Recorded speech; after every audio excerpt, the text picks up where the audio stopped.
Batangas guys. Ayan na, ang in-order ko lang guys yung walang mga sahog, kundi manok lang at saka itlog. Ayan, super lomi chicken. Yan o. Siyempre guys, pag nasa Batangas ka, kailangan lomi ang kainin mo. Yan, mahataw na si Kapalangga. Kain guys. Yan o, pakals na.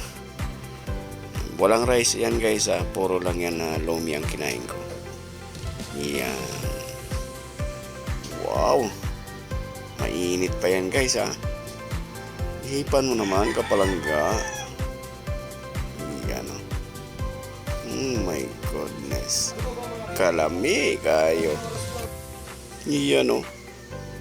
Subo lang ng subo Kapalangga.